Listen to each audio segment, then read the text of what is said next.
బ్రహ్మ రాక్షసుడు. నాగభూషణానికి అనుకోని విధంగా కష్టాలు ముంచుకు వచ్చాయి. అతడు ఆ ఏడాదే అప్పు చేసి కూతురి పెళ్లి చేశాడు. భార్య జబ్బు పడితే బోలెడు డబ్బు ఖర్చు పెట్టి వైద్యం చేయించాడు. పొలం మీద ఎన్నో ఆశలు పెట్టుకుంటే ఆ ఏడాది వానలు సరిగ్గా లేక పంటలు పండలేదు. అప్పు ఇచ్చిన వడ్డీ వ్యాపారి ఉన్న ఇల్లు పొలం అమ్మేసి తన బాకీ తీర్చమని ఒత్తిడి చేస్తున్నాడు. ఇక తన కష్టాలు తీరే మార్గం లేదనిపించి నాగభూషణం ఆత్మహత్య చేసుకుందామనుకుని ఒక అర్ధరాత్రి సమయాన దొడ్లో ఉన్న కుంకుడు చెట్టు దగ్గరకు వెళ్ళాడు. ఆ సమయంలో అతడికి దేవుడిని ఒక్కసారి ప్రార్థించాలనిపించింది. భగవంతుడా, వచ్చే జన్మలోనైనా నన్ను భాగ్యవంతుడుగా పుట్టించు అంటూ నాగభూషణం 2 చేతులు జోడించాడు. ఆ మరుక్షణం అతడి కాళ్ల దగ్గర ఒక మూట పడింది. నాగభూషణం ఉలిక్కిపడి దాన్ని తీసుకుని లోపల ఏమున్నదో చూశాడు. అతడి కళ్ళు చెదిరిపోయాయి. మూట నిండా బంగారు కాసులు. ఆఖరుకు భగవంతుడు నా మొర ఆలకించాడు అనుకుంటూ నాగభూషణం మూట తీసుకుని ఇంట్లోకి వెళ్ళి భార్యను నిద్రలేపి జరిగింది చెప్పాడు. మంచి వాళ్లకు భగవంతుడు ఎప్పుడూ మేలు చేస్తాడు అనుకుంటూ అతడి భార్య కాసుల్ని కళ్ళకద్దుకుని పెట్టెలో దాచింది. ఆనాటితో నాగభూషణం దరిద్రం తీరిపోయింది. అప్పులన్నీ తీర్చేసి మరి కాస్త పొలం కూడా కొనుక్కుని సుఖంగా బతకసాగాడు. అయితే ఇప్పుడు నాగభూషణానికి మరొక ఇబ్బంది ఎదురైంది. తండ్రి దగ్గర బాగా డబ్బు చేరడంతో అతడి పెద్ద కొడుకు అల్లరి చిల్లరగా తయారై జూదగృహాల వెంట తిరగసాగాడు. ఒక రోజున జూదగృహంలో పెద్ద గొడవ జరిగింది.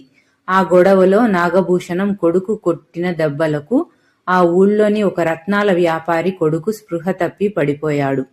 అతడు బతకడని అంతా అనుకున్నారు. నాగభూషణానికి ఏం చేసేందుకు పాలుపోలేదు. కొడుక్కు మరణ శిక్ష పడితే వాడు దక్కకుండా పోవడం అలా ఉంచి తనను అందరూ హంతకుడి తండ్రి అంటూ అవమానిస్తారు. ఇంతకన్నా చావు మేలనుకుంటూ నాగభూషణం లోగడలాగానే అర్ధరాత్రి వేళ కుంకుడు చెట్టు దగ్గరకు పోయి, భగవంతుడా, నా కొడుక్కు హంతకుడన్న అపఖ్యాతి రాబోతున్నది.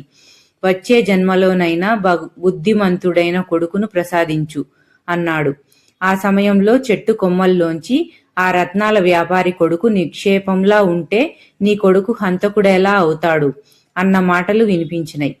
నాగభూషణం ఆశ్చర్యపోతూ చెట్టు కొమ్మల్లోకి చూశాడు. ఏమీ కనిపించలేదు. భగవంతుడే తనకు అలా చెప్పి ఉంటాడని అతడికి తోచింది. వెంటనే అతడు బయలుదేరి రత్నాల వ్యాపారి ఇంటికి వెళ్ళాడు. వ్యాపారి కొడుకు ఒంటి నిండా కట్లతో మంచంలో పడుకుని ఉన్నాడు. అతని తల్లిదండ్రులు బంధువులు దిగులుగా కూర్చుని ఉన్నారు.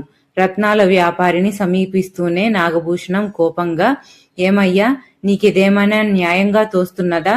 నా మీద నీకు పగ ఉంటే మరో విధంగా తీర్చుకోవచ్చు, కానీ నా కొడుకు మీద ఇలాంటి అన్యాయపు ఆరోపణ చేస్తావా? నిక్షేపంలా ఉన్న నీ కొడుక్కు దొంగ కట్లు కట్టి నా కొడుకు కొడతాడని అందరికీ చెబుతావా అన్నాడు. రత్నాల వ్యాపారి ఏదో జవాబివ్వబోతుండగా అతడి కొడుకు చప్పున మంచంలో లేచి కూర్చుని, ఈ కట్లేమిటి, ఈ గొడవేమిటి, చిచ్చి, ఇదంతా చెడ్డ చిరాగ్గా ఉన్నది అంటూ కట్లు విప్పేసుకున్నాడు. అతడి ఒంటి మీద చిన్న గాయపు గుర్తైనా లేదు. అందరూ ఆశ్చర్యపోయారు. అంతా ఏదో మాయలా ఉన్నది అంటూ రత్నాల వర్తకుడి భార్య కొడుకును కౌగిలించుకున్నది. మాయో మంత్రమో మనవాడు మనకు దక్కాడు. నేను నాగభూషణానికి రుణపడి ఉన్నాను అంటూ రత్నాల వర్తకుడు నాగభూషణాన్ని క్షమాపణ కోరాడు. నాగభూషణం తృప్తిగా ఇంటికి వెళ్ళిపోయాడు. ఇది జరిగాక అతడి కొడుకు ఎంతో బుద్ధిమంతుడిలా ప్రవర్తించసాగాడు. కొంతకాలం గడిచేసరికి నాగభూషణానికి ఒక కొత్త ఆలోచన వచ్చింది. తన ధనవంతుడన్న మాట నిజం, కానీ కోటీశ్వరుడేం కాదు. తరతరాల పాటు తన వంశం సుఖపడేంత సంపద సంపాదించాలంటే ఒకే ఒక మార్గం ఉన్నది. దొడ్లో ఉన్న కుంకుడు చెట్టు దగ్గర మరొకసారి ఆత్మహత్య ప్రయత్నం చేయడం. అందువల్ల తనకు 2 సార్లు మేలు జరిగింది. ఇలా ఆలోచించి నాగభూషణం ఒక అర్ధరాత్రి వేళ చెట్టు దగ్గరకు వెళ్ళాడు. హఠాత్తుగా పైనుంచి దబీమంటూ ఒక బ్రహ్మరాక్షసుడు అతడి ముందుకు దూకి, మళ్ళీ ఎందుకొచ్చావ్ అంటూ హుంకరించాడు. బ్రహ్మరాక్షసుని చూస్తూనే నాగభూషణానికి నోట మాట రాలేదు. అతడు అతి కష్టం మీద గొంతు పెగుల్చుకుని, ఎవరు నువ్వు అని అడిగాడు. చావాలని వచ్చిన వాడివి, నన్ను చూసి భయపడతావెందుకు? తెలియడం లేదా? నేను బ్రహ్మ రాక్షసుణ్ణి. చాలా ఏళ్లుగా ఈ చెట్టు మీద ఉంటున్నాను. నువ్వు ఆత్మహత్య చేసుకోకుండా ఉంటే నాకు ఈ భయంకర రూపం నుంచి విముక్తి కలిగి స్వర్గం చేరుకుంటాను.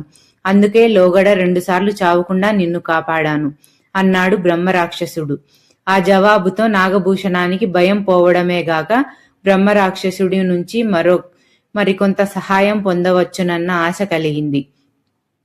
నా ఆత్మహత్యకు నీ స్వర్గప్రాప్తికి ఈ లంకె ఏమిటి అన్నాడు నాగభూషణం. ఆ ప్రశ్నకు బ్రహ్మరాక్షసుడు పెద్దగా నిట్టూర్చి, భగవంతుడు మనిషికి కొంత ఆయువు ఇచ్చి ధైర్యంగా బతకమంటాడు. మనిషికి కష్టాలు వస్తే ధైర్యంగా ఎదుర్కోవాలి తప్ప ఆత్మహత్యల్లాంటి వాటికి పాల్పడరాదు. నేను నీ పూర్వీకుణ్ణి. కష్టాలు భరించలేక ఆత్మహత్య చేసుకుని ఆ పాప ఫలితంగా బ్రహ్మరాక్షసున్నయ్యాను. నా వంశంలో నా తర్వాత 5 తరాల వరకు ఎవరూ ఆత్మహత్య చేసుకోకుండా ఉంటే నా పాపం నశించి స్వర్గప్రాప్తి కలుగుతుంది. నా వంశంలో వాడికెవడికైనా 2 సార్లు మాత్రమే నేను సహాయపడగలను. ఇప్పుడు నువ్వు నా వంశంలో 5వ తరం వాడివి. 2 సార్లు నీకు సాయపడ్డాను.